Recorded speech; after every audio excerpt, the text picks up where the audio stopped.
Sarıgulov Dastan Islamovich, Kırgız Respublikasının eks-mamleketlik katçısı, mamleketlik kızmattın birinci derecedagi mamleketlik kengeşçisi, Kırgız Respublikasının Jogorku Kengeşinin eks-deputatı, Kırgız Respublikasında emgek singirgen kuruluşçusu, professor, 12 kiteptin jana 17 el aralık ilimi emgeklerden avtoru.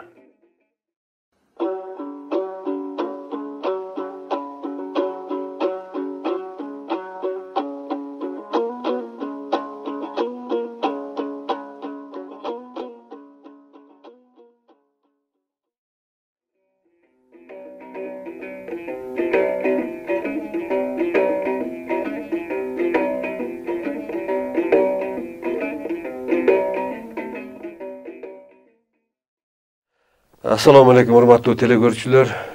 Биз бүгүнкү чыгарылышыбызга, студиябызга конок чакырганбыз. Мурдагы мамлекеттик катчы, коомдук ишмер Дастан Исламович Сарыгулов агайды чакырганбыз. Агай менен биз мындан 12 жыл мурда ТРТ Аваз телеканалында сиздин 2 саат 40 мүнөттарлык интервьюмуз болгон кыргыз тарыхы боюнча. Ошол интервьюнун тегерегинде сүйлөшөлү деп чечтик. Элинин саны 80 миллионго жеткен түрк туугандарыбыз, булар дайыма кыргыз биздин бабабыз деп келгенин жакшы билебиз. Ал эми биз болсо түрк атанын балдарыбыз дейбиз. Өзүбүздө ал эми ошол ТРТ Аваз каналы ошол 80 миллион элине бир нече жолу кайталап спутник аркылуу сиздин интервьюңузду берген. Аны көчүрүп алып биз дагы убагында өзүбүздүн канал аркылуу бергенбиз. Бирок бүгүнкү күндө дагы ошол интервьюда айтылган маалыматтар актуалдуулугун жоготкон жок. Агай ошол себептен ушул материал жөнүндө айтып берсеңиз, эмне себептен түрк туугандар сизди ошол ТРТ Аваз каналына чакырып, анан болгондо да кыргыз тилинде сизден интервью алган. Ушуга бир токтолуп кененирээк айтып берсеңиз. 2009-жылы январь айында мага телефон чалып, ушундай кишини издеп атабыз, сизди жардамчы деп айтты, кандай жолугабыз дедилер. Мен айттым, мен өзүмүн жолугуп сураштырсам, түрк мамлекеттик телеканалынын атынан келген кишилер экен, 3 экен. Алар бир тапшырма менен келиптир. Кыргыздын тарыхын жазып алуу, мен айтканымдан жазып алуу. Анан мен аларга айттым, мен тарых илиминин кандидаты эмесмин, доктор эмесмин. Адис эмесмин деп. Адис эмесмин. Берде бизде академиктер бар, баланча Түкүнчөдө 2-3 белгилүү академиктердин ысмын айттым. Анан алар айтты, жок, бизге тапшырма берилген жалаң, сизден гана жазып алуу тарыхты деп. Анан мен айттым, канча убакытка батырыш керек, силер дайымата убакыт аз деп кесип коесуңар десем, чек жок деди. Канча айтсаңыз ошончо жазып алабыз деди. Анан мен айттым, эмне үчүн ушунча кызыгып атасыңар десем, ТРТ мамлекеттик телеканалда жаңы долбоор ишке кире баштапты. Ата журт деген долбоор. Мунун маңызын кандай десем, мага түшүндүрүп беришти. Сиз деле билесиз, азыркы жашап аткан жерди түрк эли эне ватан дейт. Анадолу дешет. Анадолу эне ватан дейт. Эне ватан дейт. Ата журт бул өзүбүздүн түпкү мекенибиз. Алтай менен Ала тоо бул биз ата журт деп тааныйбыз. Азыркы эне ватан деп атайбыз деп ошентип айтышты. Анан ата журт долбоорунун максаты эмне десем, биздин эл өзүнүн түпкү мекенинен кабар алсын. Кабардар болуп, түшүнүгү бар болуп, байыркы өткөн кеткенин билип жүрсүн деген максатты коюп атабыз деп айтышты. Ошону менен баштаганда эле тарыхый булактардын баары орус тилинде жазылган. Берштам, Бартот, Аристов, Григорьев, Абрамзон. Анан буларды пайдалансам эле айтты, жок, кечирип коюңуз, сиз кыргыз тилинде айтып бериңиз деди. Анан мен айттым, анда мага бир күн дагы даярданыш керек, анын баарын которуш керек кыргыз тилинде деп, ошентип дагы бир күн өткөндөн кийин жалпы 2 саат 40 мүнөт жазып, алар январда кетишкен. Анан августта мага диск жибериптир. ого чыккан ошол тарых жөнүндө баян. 1 saat 40 мүнөт. Сурасам айтат, биз келгенден кийин тарыхчы эмеспиз, адис эмеспиз. Ошон үчүн сиздин тарыхты баяндаганыңызды биз тарых институтуна жибердик. Өзүңөр талдагыла. Кай жери бу жерде илим, кай жерде кыялданып, кошуп, апыртып мүмкүн айтылып койгон жерлери барбы деп, алар 3 ай мунун баарын карап, анан бизге жооп берди дейт. Мунун баары илимий тарых. Илим тааныган тарых. Бир гана СССР мамлекетинин доорунда кыргыз тарыхы кандай абалга келгенин, кандай кыйынчылыктарга учураганын айтпай эле койсоңор туура болот. Себеби СССР жок болуп кеткен мамлекет. Түрк мамлекети жок болуп кеткен СССР мамлекетинин дарегине таш ырыткандай болуп жаман ыңгайсыз абалда калышыбыз мүмкүн деп 1 saatты алып койду дейт. Ошон менен ого 1 saat 40 мүнөт чыгыптыр. Өзүңүз айткандай ТРТ Аваз телеканалынын абоненттери, кабельный абоненттери 21 миллион экен. Аудитория көрөрмандар абдан көп. Бир нече жолу кайталап көрсөтүптүр. Анан спутник аркылуу 41 мамлекетке көрсөткөн экен. Ошол эле тарыхты мен баяндап берген тарыхты. Анан мага сентябрда чакыруу келди. Ноябрда Афьон Караш деген шаарда Мехмет Незер мурдагы президенттин аты коюлган жогорку окуу жай бар экен. Ошо жерде эл аралык конференция, илимий конференция болот. 16 мамлекеттен окумуштуулар келет экен. Негизги талкууга койгон маселе түрк тили чыгыштан батышка чейин деп. Анан мен жооп бердим, мен тилчи болбосом, филолог, лингвист эмесмин. Мен эмне барам аяка. Десем мага чалып айтты, эми ачык айтканда ошол конференцияга бөлүнгөн бюджет акчанын эсебинен сизди сыйлап конок катары тозуп коелук деген эле бизде ниет. Сиз келе бериңиз.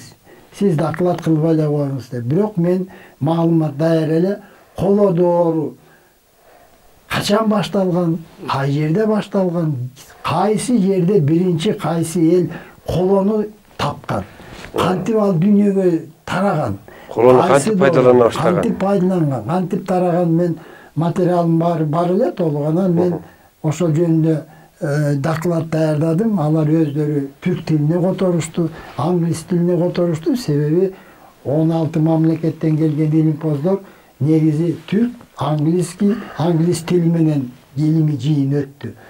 Ошентип бардым, доклад жасап бардым. Анан 1 жумалык илимий конференция, 3 күн ошол жерде баяндамалар болду, талкуулар болду. Анан 2 күн конференциянын корутундуусу, жыйынтыктары деген маселеге арналган экен. Анан айтты, эми биякты биз өзүбүз бүтүрөбүз. Сиз болсо Түркиянын кайсы жерин көрөм десеңиз, мага тапшырма берди де, бир окумуштуу бар экен. Мага тапшырма берди. Мен сиз менен сизди коштоп жүрүшүм керек. 2 күн жүрүп калдым. Анан мен сурадым. Бу кандай болгон долбоор ата журт? Мунун максаты эмне? Жөн эле ошо түпкү мекенибизден баяндап маалымат берүү же дагы бир бөлөк максаттар барбы десем, анан мага ачыгын ошол жерде айтып берди ал киши. Биринчиден, азыркы түрк мамлекети байыркы Осман империянын мураскору болуп таанылабыз дейт. Азыркы түрк мамлекети дүйнөлүк саясатта өзүнүн ордун өтө бийик талап кылып атат дейт. Бирок ошол биздин талабыбыз Осман империянын мураскору болгонубуз менен биздин тарыхыбыз 1000 жылдан ашпайт дейт. Чын эле Осман империянын түптөгөн Осман Гази ал 13-кылымда төрөлгөн. Анын атасы Эртогурул 13-кылымда өткөн. Анан Константинополду 15-кылымда алган. Ошон менен күчүнө толуп Осман империя болуп дүйнөгө тааныла баштаган. Булар 1000 жыл тарыхы бар. Анан тамашалап айтат, эми силер кербендин жолдорунда карактаган иш менен да алек болуңар эле, азыр кантип эле дүйнөлүк саясатта силер ушунча талабыңар ушунча үмүтүңөр чоң. Бизде чоң маселе өзүбүздүн тарыхыбызды тереңдетүү деди. Кантип тереңдетебиз? Биз билебиз дейт. Биздин түпкү мекенибиз кай жерде? Биз билебиз дейт, кыргыз биздин бабабыз дейт. Ошон үчүн сиз баяндап айтып берген 6000 жыл кыргыз тарыхын биз түрк элине көрсөттүк. 41 мамлекетке тартууладык спутник аркылуу. Кыргыз биздин бабабыз, кыргыздын 6000 жыл илимий далилденген тарыхы дароо биздин тарых болуп чыга келди. Биздин бабаларыбыздын тарыхы деп э?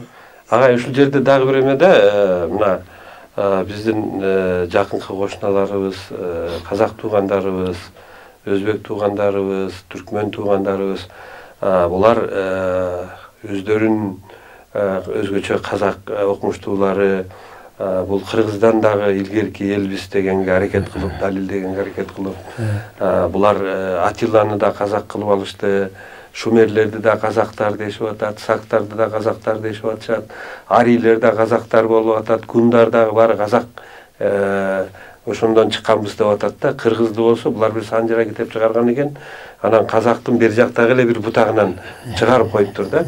Анан ошондой эле нерсе өзбектер тууралуу дагы, өзбекти айтсак болот, түркмөндөр тууралуу дагы. Бирок бул мамлекеттердин мамлекет катары түптөлүшү муногу 20-кылымдын 30-жылдары эле болгондугу бул тарыхта анык эле көрүнүп турат да.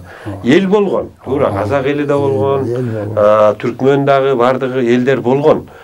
Бирок мамлекет катары булар 20-кылымдын башында эле түптөлүп атат да. Анан ушундай мезгилде 80 миллион калкы бар түрктөр булар илимий жактан далилдөө үчүн ушул кыргыздын тарыхына баягы мындайча айтканда кызыгып, ошол кыргыздын тарыхын жанагы 80 миллион эли билип калса экен деп аракет кылып, ошону тартып алып, жаздырып элине тараткандыгы бул чынында эле түрк туугандардын кыргызга карата мамилесин айтса болот. Буга кечеги эле баягы тажиктер Баткенде кол салганда Эрдогандын мамилеси кыргызга болгон, жардам беребиз, эметебиз деген мамилесинен дагы байкасак болот да, туурабы агай? Абдан туура. Түрк мамлекети илимий жагынан муну терең билип, таанып, бул илимий далилденген тарых деп 6000 жыл тарых, биздин бабаларыбыздын тарыхы, кыргыз биздин бабаларыбыз дегенге келди да. Ошону менен айтып атат, жанагы мени коштогон окумуштуу, Египеттин тарыхынан нары тарыхыбызды жылдырып алдык дейт. Биз ушул баяндама менен. Анан мен сурап калдым, эми кыргыз тилинде тарттыңар, эмне үчүн силер элиңер кыргыз тилин түшүнбөйт? Субтитр менен чыгарыптыр да. Десем айтат, берде чоң маселе бар дейт. 1000 жылдын ичинде биздин тилибизге дейт 30%дан ашык Иран сөздөрү кирип кетти дейт. 30%дан ашык араб сөздөрү кирип кетти дейт. Биз эне тилибиздин бир тобун жоготтук дейт. Кыргыз тили эне тилибиздин түп нускасы деген ишеним бизде окумуштууларда далилденген маалымат катары бар дейт. Ошон үчүн түрк эли эне тилибиздин түп нускасына кызыгат дейт. Тыбыштык өзгөчөлүгү кандай, сүйлөмдөрү кандай, ошону элибиз уксун, окумуштуулар дагы бааласын деп биз сизди бир аз кыйнап кыргыз тилинде айтып берсин деп сурандык дейт. Анан мен суроо бердим, эми уктуңар, бул кыргыз тили кандай тил экен эми десем айтып атпайбы? Кыргыз тили дейт, бул жоокерлердин тили экен дейт. Себеби кесе буйрук берген, бар, кел, ал, кет, жут, тур деген сөздөр. Экинчиден, эл башкарган тил экен дейт, буйрук берген тил экен дейт. Анан сөздөрү кыска, бир муунду, бул өтө байыркылыгын талашсыз далилдеп турган тил кыргыз тили экен. Биз ушундай жыйынтыкка келдик деп атат да. Көрдүңүзбү? Эми бул кинодо негизи тарыхты албетте Абрамзон, Бартолд, Аристов, Григорьев, Левшиндин эмгектерине bayırkı Greklerin tarihine şilteme kılıp men aytıp berdim. Bирок döve madaniyatı Hakasya'da birinci kazılgan. Onun çetin Hakas yönünde bir aytıp keteyim sebebi hazır Hakas yeri Rusya'da arkeologtordun Mekkası dep atalıp kaldı. Hazır. Hakas aymağının ayantı 60.000 çarşı kilometre Kırgızistan'ın ayantının 3'ten biri. Bирок oşol çektelgen ayantta SSR aymağında en bay arkeologiyalыk естеликтер anıktalgan Каттоого alıngan. En bay.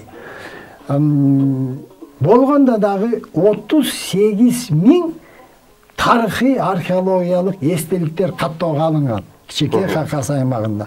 Болгондо дагы ал естеликтер Paleolit doğruna taandık, Mezolit doğruna taandık, Neolit doğrunda taandık, Eneolit doğrunda taandık, Kolo doğruna taandık, Temir doğruna taandık demek. Bu aymakta Paleolit doğrundan beri adam zatın önügüsü büt esteliklerine dalden turadi. Bu sır azırkı Rusya'nın aymağında bir dahi mınday görünüş eş yerde yok. Bunu aytalık hazır Denisov Pişere degen түшүнүк болду. Denisov degen adamdın bir türü var degen aytıp atpay o ilimпоздор. Bunu Hakasya'da жайгашкан. Babalarımız Аю taş dep koyчукен. 19. yılında Старообрядцы деп Дионисий ошо Үңкүрдө жашаган үчүн Denisov деп аталыптыр. Түү бул аталган биздин эле Аю taş деген кыргыздын аты коюлган экен да. Анан жанагы ачык айтканда Аркайым деген шаардагы тарыхта өтө чоң орун ээлеп турат. Биздин доордон 3000 жыл мурун жашаган, абдан өнүккөн, ошо жерде кен темир колону эритип, уютуп ушулар шаарда болгон экен. Бирок эмне үчүн эл андан чыгып кеткен алгече белгисиз. Бирок Хакас жеринде Аркайымдан 2000 жыл мурда дал ошогондой болгон шаарчанын калдыгы табылып атат. Зенхыр деп. Зенхыр деп узун кыр деген эле кыргыздын сөзү экен. Ошол дубалдардын баары урап калган 7000 жылдын ичинде. Бирок пай дубалы фундаменти калган 10 километр. Анан канча жерди курчаган, канча аянты ошол шаар ээлеген. Бул Аркайымдан 2000 жыл мурда ошол Хакасияда өнүккөн цивилизациянын белгиси катары таанып атат азыр. Андан тышкары жанагы Аржан дөбө мүрзө, Пазырык дөбө мүрзө, мунун баары ошол Хакасиянын жеринде да. Дастан агай, мынакей Хакасия ошол археологтордун Меккеси деп айтылып бүгүнкү күндө орус окумуштууларынын бардыгы үчүн баягы белгилүү жай болуп калды да. Анан жанагы Денисов үңкүрүндөгү табылган адамдын баш сөөгү, мунун ДНКларын немелерин изилдеген окумуштуулар, радиоуглеродный анализ алган окумуштуулар мунун дагы 230 миң жыл мурда жашаган, 330 миң жыл мурда жашаган адам экен. Анан эч кандай маймылдан айланбай эле эки бутту кадимкидей эле ойлонгон биз сыяктуу эле бүгүнкү заманбап адамдардай эле адам болгондугун, анан эң кызыгы анын жанагы гапла группасы кыргыздыкы менен бирдей болгондугун, демек ал кыргыз болгондугун далилдешип атат да.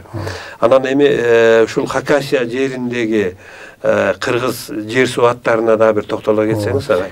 Мына карта Республика Хакасиянын картасы 97-жылы басмадан чыккан. Бу жерде жер суу, кыр, тоо, көл, чокулардын аттарынын 95% кыргызча. Мына бул жерде баарын тизмесин убакыт жок. Мисалы суу болсо Талдыбулак, Чүй, Түрген суу, Талды суу, Миң булак, Күркүрө, Арашан, Кош булак суу, Балыктуу суу, Кызыл суу, Кыракы суу. Бул мынча жер суу атталышы 4 кылым болду кыргыздар ошактан кеткенде негизи. Бирок бүгүн дагы мына жерде Мына жер суу аттары. Мына Алтайда деген карта 2005-жылы чыккан. Бул кеңири аймак. Бирок бу жерде дагы 60% жер суу аттары кыргыздык болуп турат. Демек, мынча жер суу, кыр, чоку, кокту колоттун баарын өз аты менен аташ үчүн албетте эл бир нече миң жыл мекендеш керек эле ошо жерде. Ошон үчүн мунун баары кыргызча аталып атат да. 4 кылым өттү кыргыз аяктан кеткенине. А бирок жер суунун баары дагы аталып атат. Бу жерде бир жаман саясат, же чоң саясат. Эмне үчүн муну басып, бу маалыматты жайылтпайт? Себеби жер биздики деген талаш жаралбасын деген ойда. Мунун баары биздин аттар болсо, анда бул биздин мекен да, биздин жер да деген доо коюлбас үчүн кокуй муну эми баскылайм, муну билбесин деп биз дагы билбейбиз да. Бүгүнкү күндө мен мындан бир 5 жыл мурда Тажикстандын жанагы Кара Тегин өрөөнүнө барып келгем. Ошол жакта Айкөл Манас атабыздын мүрзөсү ошол жакта деген дагы бир версия айтылып жүрөт. Ошол жерге барып келгем. Сайран деген айылдын үстүндө экен. Анан Сайран деген айыл эмне үчүн Сайран болуп калган десе, Манас атабыз Каныкей энеге үйлөнүп келе жатканда ошол жерге келип анан сайран курган экен. Ошондон Сайран аталып калган экен деп. А бирок бүгүнкү күндө тажиктер как раз биз барган учурда баягы Сайран деген биз өйдө тоого чыгып кетип атканда Сайран деп билип турган. Тоодон түшүп келатсак эртеси күнү Гүлбахор деп атын өзгөртүп коюптур да. Анан ушул жагын алганда бул жер суу аттарын дагы улам кийинки келген бийликтер алмаштырып отуруп эме кылганда, бирок ошондой болгон күндө деле жана 95% кыргызча турат дегендин өзү чоң далил болуп, талашсыз далил атат. Анан Дастан агай мынакей ошол 2009-жылы ТРТ Абас каналы, мамлекеттик түрк каналы аркылуу кеткен сиздин интервьюңуздан айрым бир кызыктуу үзүндүлөрдү биздин көрөрмандарга, замандаштарыбызга тартуулайлы. Себеби ошол мындан 12 жыл мурда айтылган, сиз тарабынан айтылган ойлор, тарых ошол бүгүн дагы актуалдуулугун эч убакта жоготкон эмес. Себеби бул кыргыздын нукура тарыхы. Муну өзүңүз айтпадыңызбы, жанагы Түркиянын илимпоздору дагы 3 ай бою изилдеп, анан ошону бул чыныгы тарых экен деп айтты, илимий тарых экен деп айтты деп. Анан ошол тарыхты биз бүгүн ошол замандаштарыбыздын назарына коелу. Анан жана спутник аркылуу бергенден кийин дагы ушул маселе абдан кызык. Мен сурадым алардан. Эмне үчүн силер спутник менен ушунча мамлекетке бердиңер? Мунун кажети бар эле. Түрк эли билсин деген түшүнүктүү. Анан 41 мамлекетке муну көрсөткөн эмне максат менен десем айтып атпайбы? Биз 6 ай күттүк дейт. Каршы пикир же талаш пикирди дейт. Андай болгон жок дейт. Туура эмес бери деп айткан эч ким болгон жок дейт. Муну каршы жок, андай эмес, бул жалган, бул аныкталган эмес деген пикирлерди күттүк дейт. 6 айдын ичинде бир да мамлекеттен бир да ошондой каршы пикир түшкөн жок дейт. Демек, биз ошондон кийин кандай жыйынтыкка келдик дейт. 41 мамлекет бул тарыхты тааныды. 41 мамлекет биздин байыркылыгыбызды мойындады. Талашсыз кабыл алды. Демек, мындан кийин биз айтабыз, биздин тарыхыбыз 6000 жыл, анткени кыргыздын тарыхы 6000 жыл. А кыргыз биздин бабабыз деп. Мен Азербайжанда курултайда укпадымбы? Ошол жерде түрк мамлекетинин парламентинин вице-спикери айтты, кыргыз билек деди. Түрк элдери манжалар деди. Эң сонун айтыптыр. Ушинтип айтты да, мен өзүм уктум. Бул билек деди. А билектен манжалар болсо, ушинтип түрк элдери кыргыздан тараганбыз деп. Мунугу казак элинин санжырасын жазбадыбы, белки санжырачы бар эле го. Шакарим Кудайберди уулу. Ошол кичүү жүз, орто жүз, улуу жүздү баяндап келип, анан аягында жазып атпайбы. А негизи биз баарыбыз кыргыздан тараганбыз деп атат да. Эми Кудайберди Шакаримден ким талаша алат? Ал Кудайберди Кунанбай бир тууган ага. Абай Кунанбаевдин агасы болуп атат да. Кунанбайдан Абай, Кудайбердиден Шакарим. Ким мындан талашат? Азыр ким талашат? Бирок бул кишинин 31-жылы, 1931-жылы аты өлтүрбөдүбү? көрбөйсүздөрбү? Казактын белгилүү аалымы өзү жазып кетти. А негизинен биз баарыбыз кыргыздан тараганбыз деп жазып атат. Эми кеп анда эмес, кеп бөлөк жерде. Биз түпкү мекенибизди, эне тилибиздин түп нускасы кыргыз тилин, ата бабалардын мурасын баалап, даңктап, сыймыктанып, дагазалашып керек да. Ошол болбой жатпайбы? Эми бул жерде дагы бир айта кете турган нерсе, мына түрк мамлекетинин башчысы Тайып Эрдоган мырза мындан 1-2 жыл мурда эки эл бир улут деп, эки мамлекет бир улут деп чыгарбады беле. Бул Азербайжан менен түрктөр деметкен да. Азыр 5 мамлекет бир улут деген саясат чынында кетип атат. Мунун дагы негизги максаты ушул түрк тилдүү, кыргыз тилдүү элдердин башын бириктирүү, ынтымакка чакыруу, ата журттун ыйыктыгын таануу деген максат коюлуп атат да. Булар келип басып алалы деп эметкен ой жок. Бул жерде түбү бир элдердин баягы бир эмеге чогултуу, бир билекке чогултуу, жанагы 5 манжа бөлөк билек бир, 5 адам бөлөк тилек бир дегендей. Ошол тилек, ошол 5 манжа болгон улут болуп бөлүнгөн бир улутту бириктирүү болуп атат. Анан агай, анда сизге терең ыраазычылык билдиребиз. Мынакей ошол ТРТ каналында 51 мамлекетке кеткен, 80 миллион түрк элинен тышкары дагы башка мамлекеттерге кеткен программаны биздин көрөрмандар дагы көрүп койсун. Көрүп алсын деген. Рахмат. Сизге рахмат. Урматтуу телекөрүүчүлөр, ушуну менен бүгүнкү берүүбүз соңуна чыкты. Эмесе кийинки көрсөтүүлөрдө жолукканга чейин аман туруңуздар.